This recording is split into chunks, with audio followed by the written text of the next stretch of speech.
noite, amigos! É, a gente tem que sorrir, né? Porque a vida sem sorriso não tem graça, né? Bom, estamos recebendo nossa amiga Beth, que veio falar, né, sobre Hitler. Mas, deixa eu ver aqui, antes de mais nada, deixe-me ver aqui se eu estou pelo celular, pessoal. Vocês me desculpem, eu vou ter que virar aqui. Ah, sim. Então, estamos com a campanha com a Casa de Edgar Armon. Quem puder colaborar com cestas básicas, os artigos para o bazar, roupas e calçados. Bom, também assistência a gestantes e necessitados. Eles estão necessitando de fraldas do P ao GG. O local é a Casa Espírita Edgar Armon. Fica lá na Rua Bolívia, 717, Parque das Nações, aqui em Santo André, São Paulo. Bom, vamos aos dias e aos horários. Bom, de segunda e quarta, das 19 horas às 21 horas. Bom, na sexta, bem mais cedo, das 13 às 15 horas, e juntos fazemos a diferença. Que alegria receber essa nossa amiga. Ô, amiga, muito obrigado por ter aceito o nosso convite aqui da casa. É uma honra imensa receber nossa amiga aqui, nossa querida amiga Beth. Obrigado, viu, querida? É com você, amiga. Obrigada, muito obrigada, Rodrigo.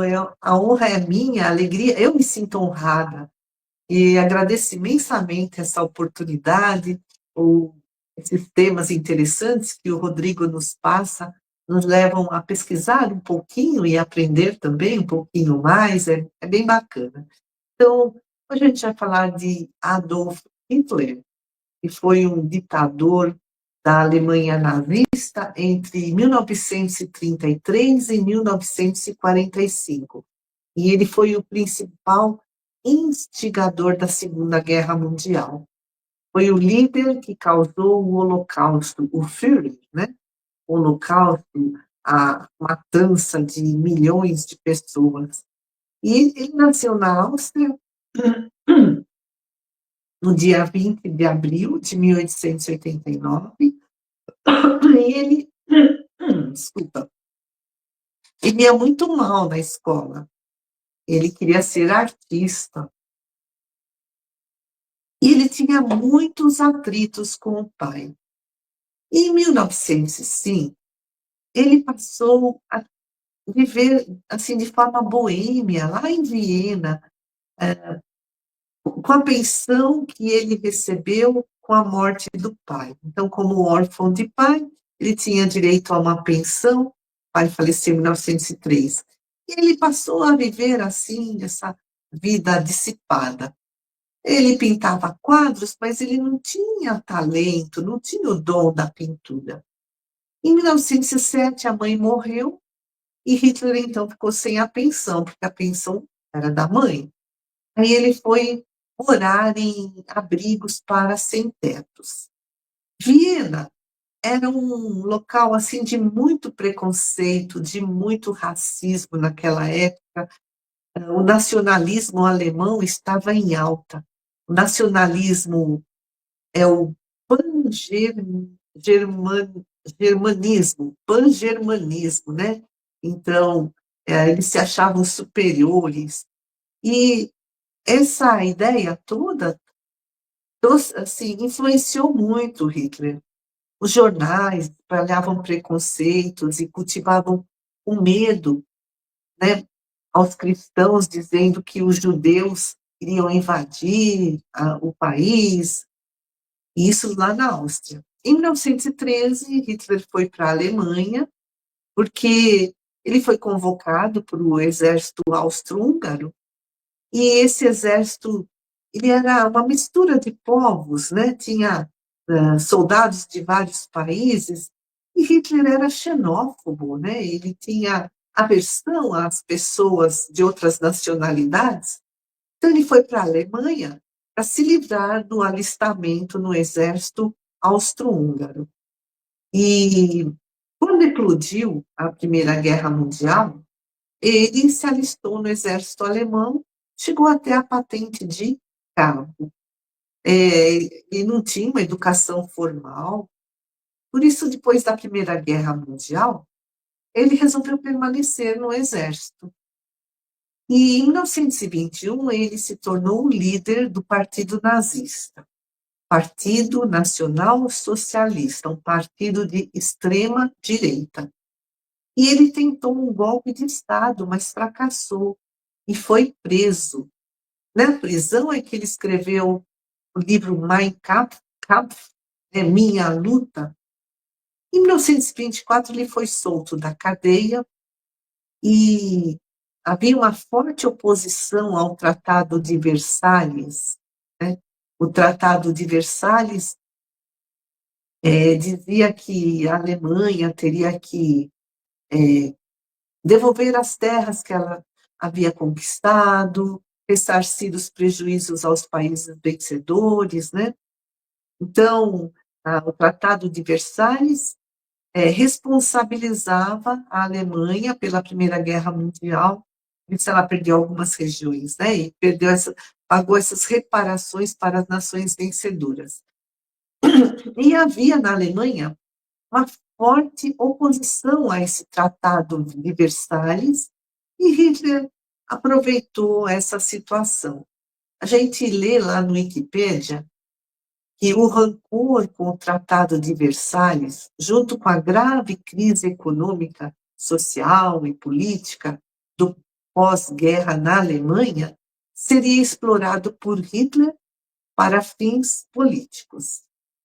E ele promoveu assim muita propaganda, ele tinha um certo carisma e espalhou essas ideias de pangermanismo, de antissemitismo, que é preconceito aos judeus, de anticomunismo, preconceito aos comunistas.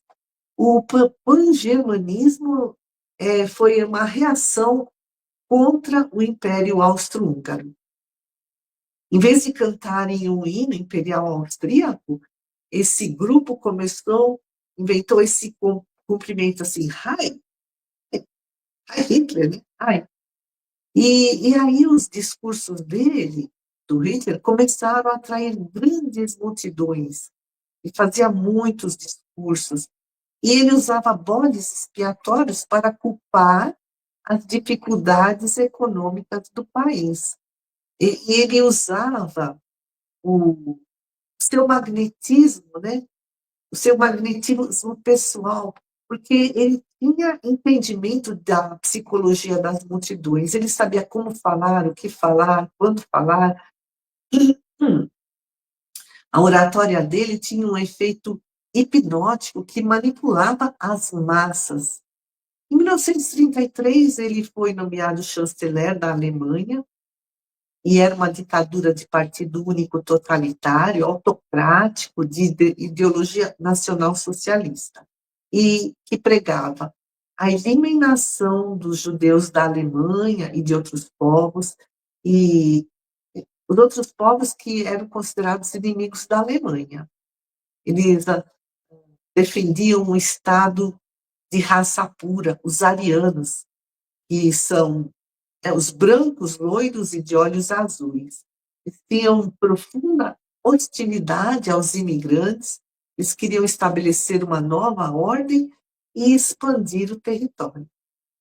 Os 6 primeiros anos do governo de Hitler, né, nesses 6 primeiros anos, a Alemanha se recuperou da Grande Depressão, anexou várias regiões fronteiras à Alemanha, e com isso ele obteve um grande apoio popular.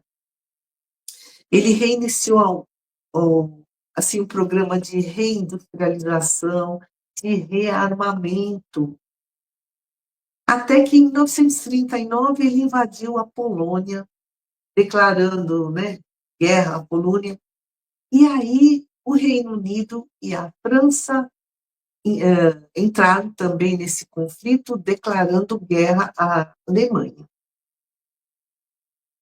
E aí surge, né, a Segunda Guerra Mundial. Em 1941, as tropas alemãs invadiram a União Soviética.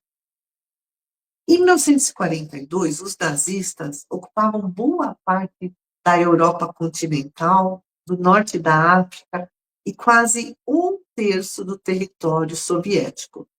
Mas eles falharam na conquista da capital, de Moscou, né? Eles foram derrotados em Stalingrado, né? Uma cidade importante lá da União Soviética, e aí o exército nazista começou a retroceder.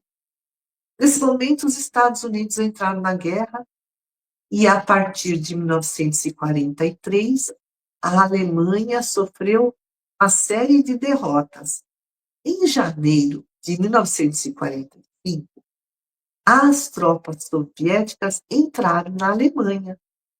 E Hitler, a partir de janeiro de 1945, quando as tropas soviéticas entraram na Alemanha, se escondeu num bunker, no subterrâneo, debaixo do prédio da chancelaria do Terceiro Reich. Então, ele ficou o tempo todo, de janeiro até em diante, escondido. E ainda, né, nesse ano, 1945, durante a Batalha de Berlim, Hitler se casou com a amante, Eva Braun, uma ex-modelo de 33 anos. No dia 29 de abril de 1945, lá na Itália, Mussolini e a amante de Mussolini, Claretta, foram capturados, foram mortos, e os corpos deles foram pendurados em postes de cabeça para baixo, em Milão. E foi um objeto de escárnio da população. A população xingava, tirava coisas, e Hitler, né, ficou sabendo. E aí ele mandou envenenar a cadela dele, a Blonde, e no dia 30 de abril de 1945, um dia depois, né, que Mussolini foi capturado, Hitler e a sua amante se suicidaram para evitar de serem capturados pelo Exército Vermelho, pelo Exército da União Soviética. A Eva Braun, a amante de Hitler, ingeriu uma cápsula de cianureto e Hitler se deu um tiro na cabeça. Ele tinha 56 anos. Aí, a pedido deles, seus corpos foram queimados e enterrados. Uma semana depois, a Alemanha se rendeu, né, perdeu a guerra. Sob a liderança de Hitler, esse regime nazista perpetrou um dos maiores genocídios da história da humanidade. Foram mortos 6 milhões de judeus e milhares de outras pessoas que eram consideradas, entre aspas, consideradas por eles, sub-humanas. Essa guerra matou 19 milhões e 300 mil civis e prisioneiros de guerra. No total, foram 29 milhões de soldados e civis que morreram nessa Segunda Guerra Mundial. 29 milhões de soldados e civis. No site espiritismo.net, Jorge Hessen escreve um artigo muito interessante, no dia 23 de abril de 2013. Como foi possível que um tipo esquisito, com tantos defeitos e inadequações, no caso Hitler, né, conquistasse o poder em um país como a Alemanha, em pleno coração da Europa? Pois o caso de Hitler é um importante aviso para o mundo moderno. É um alerta para a gente não cair mais nesse erro terrível. E ainda hoje nós temos movimentos neonazistas, são jovens violentos, afinados com as trevas. Então, como foi possível que esse tipo esquisito, com tantos defeitos, conquistasse tanto poder lá na Alemanha? Quem responde é um historiador, Laurence Reis. Ele escreveu 6 livros sobre a Segunda Guerra Mundial. E aí ele escreve para a BBC News Magazine que a ascensão de Hitler se deveu à derrota da Alemanha na Primeira Guerra Mundial e à depressão econômica que havia no início da década de 1930. Hitler era quase um líder religioso. Ele oferecia ao povo redenção e salvação, entre aspas, né? E ele mesmo se acreditava predestinado a algo grandioso, ele se achava assim, né? Antes da Primeira Guerra Mundial, ele era um João Ninguém, um sujeito estranho, que não conseguia formar relacionamentos íntimos, ele era incapaz de participar de uma discussão intelectual, ele era uma pessoa cheia de raiva, cheia de preconceito. Mas o ódio de Hitler, né, que ele espalhava nos seus discursos, entrava em sintonia com o ódio de milhares de alemães que se sentiam humilhados pelo Tratado de Versalhes. Escreve o historiador Laurence Hess: a falta de talento de Hitler para debates era vista como um sinal de caráter.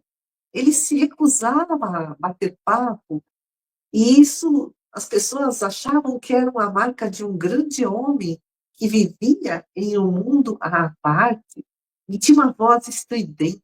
Ele berrava ideias políticas simples. E ele dizia aos alemães que os alemães eram uma raça suprema, uma raça de arianos. Então, era um discurso cheio de ódio e desprezo à democracia. Ele usava a violência para alcançar os seus objetivos políticos. Ele falava contra comunistas, contra judeus, e também ele se dizia cristão para ganhar o apoio popular, porque a maioria da população alemã era católica ou protestante, mas ele perseguia os clérigos, os padres, né, os sacerdotes da Igreja Católica, da Igreja Protestante, que se opunham ao seu regime. Ele mandava para os campos de concentração. História terrível, né? Onde as pessoas eram mortas em fornos. E Hitler era fascinado pelo ocultismo, pelo misticismo. Ele acreditava em teorias pseudocientíficas, tudo isso para reforçar a sua ideologia nazista, né? E a suposta superioridade da raça ariana. Essa história nos oferece lições, contém avisos. Então, era uma época de crise econômica, em que milhões de pessoas apoiaram um líder que se comunicava com a população, porque a população tinha medo, tinha ódio, era uma questão de semelhantes se atraírem, e aí surge todo esse fanatismo. O Jorge Hessen comenta, né, escreve aqui em espiritismo.net, que Hitler foi um falso profeta que ofereceu a salvação. Um dos elementos de acesso de Hitler ao poder foi a sede de vingança do povo alemão contra os países vencedores da Primeira Guerra Mundial.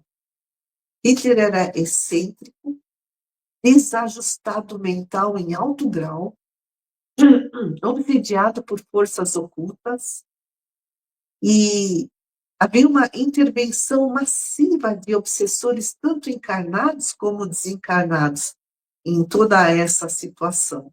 Hitler era um médium pervertido, totalmente subjugado por falanges, tanto de encarnados como do além-tumba, dos desencarnados. Por mais irracionais que fossem as ordens que ele dava ao Hitler, sempre houve alguém disposto a cumpri-las. Era o fanatismo. Ele emanava um tipo de magnetismo tão estranho e hipnotizante que as pessoas acreditavam em qualquer coisa que ele pronunciasse. Lhe transmitia mensagens exóticas, prometia que o Terceiro Reich teria um reinado de 1000 anos de fartura, poder e felicidade. Mas Ele era uma marionete dos gênios das trevas. E a sociedade de hoje precisa estar muito atenta à investida desses falsos profetas, ao fanatismo que se forma, né, nas pessoas cheias de ódio, de preconceito, porque as trevas têm técnicas muito apuradas de infiltração. E, né, esses falsos profetas são lobos que vêm com a aparência de cordeiros, sedutores, se passando por heróis. No Livro dos Espíritos, na questão 745, Allan Kardec pergunta: que se deve pensar daquele que suscita a guerra para proveito próprio? Aquele que promove a guerra. E aí a espiritualidade responde: é um grande culpado. Vai passar muitas existências para expiar todos os assassinatos que causou. Responderá por todos os homens cuja morte tenha causado para satisfazer a sua ambição. E olha, 29 milhões de pessoas morreram na Segunda Guerra Mundial. E foi causada, né, o principal causador foi Hitler. Geraldo Lemos, ele conviveu muito intimamente com Chico Xavier. E ele escreve um artigo para a Associação Espírita Allan Kardec de São José do Rio Preto, datada de 15 de agosto de 2023, essa matéria. E aí, um dia, o Geraldo Lemos perguntou a Chico Xavier onde estaria o espírito de Hitler. E Chico respondeu, Chico Xavier, que Hitler recebeu a sentença das altas esferas: ficar 1000 anos terrestres em regime de solitária, numa prisão espiritual, no planeta Plutão. Plutão hoje nem se considera Plutão planeta, né? Mas vamos dizer que é um planeta. Então, Plutão é um planeta penitenciário. Aí Chico fala que Mercúrio também é um planeta penitenciária e que a Lua também é uma penitenciária, é um satélite penitenciário que tem, né, prisões. E aí, essa pena que o Hitler recebeu de 1000 anos ficando na solitária, sozinho, sem ninguém, numa prisão de Plutão, é por conta das atrocidades que ele cometeu. Então, essa pena é a justiça divina. É ação e reação, é a lei de retorno. A gente planta e a gente colhe. Mas também, ele ficar isolado em Plutão também é uma misericórdia de Deus, porque é uma proteção dele contra milhões de almas vingativas. Então, por causa dele, né, morreram 6 milhões de judeus e outros, né, que eram consideradas pessoas subhumanas. Imagina quantas almas vingativas tem. Então, ele não teria sossego. Então, ele lá sozinho, ele está livre do assédio dessas almas vingativas, mas também está purgando, né, está curtindo, cumprindo essas penas pelas atrocidades que ele cometeu. Então, aqui entra tanto a justiça de Deus como a misericórdia de Deus.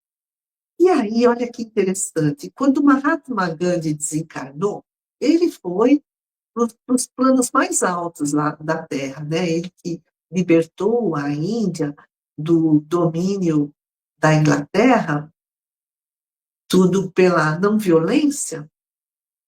E daí Gandhi pediu a Jesus para que pudesse guiar Hitler para o bem, para o amor, para a verdade. E Jesus atendeu o pedido de Gandhi. E Gandhi é um dos poucos espíritos que se aproximam do espírito de Hitler, por vontade própria, e se aproximam com compaixão e amor. Então, É assim, é importante a gente saber tudo isso para a gente ficar alerta hoje em dia com esses falsos profetas, com esses líderes cheios de ódio e violência, porque são manipulados pelas trevas. E aqui essa revelação de Chico Xavier, né, mostra que ninguém está abandonado, apesar de ser uma pena muito pesada, né, mas é proporcional a todas as atrocidades que ele cometeu. Mesmo assim, ele está protegido da vingança de milhões de pessoas e ainda tem um guia protetor que de vez em quando vai visitá-lo, que é o espírito iluminadíssimo, que é o Mahatma Gandhi. Então, façamos uma vibração pelo nosso planeta, vibremos para que todos os governantes de cada país possam acessar os seus sentimentos, seu coração, as suas boas intenções, a sua consciência, que possam ouvir os seus mentores e buscar a paz, a concórdia, a união, a fraternidade, que evitem as guerras, os massacres, os genocídios. Senhor, abençoa todos aqueles que estão lutando pela paz. Vibremos por todos os governantes, humanistas e humanitários, que lutam pela justiça social, pelo fim da pobreza, que lutam pela paz mundial.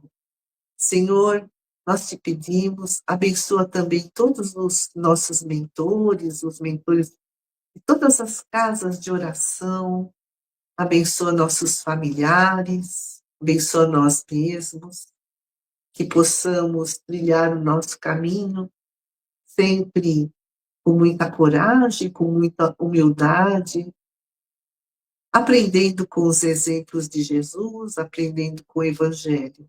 Nós te pedimos, Senhor, fica conosco hoje e sempre. Amigos queridos, agradeço muito a atenção e uma boa noite.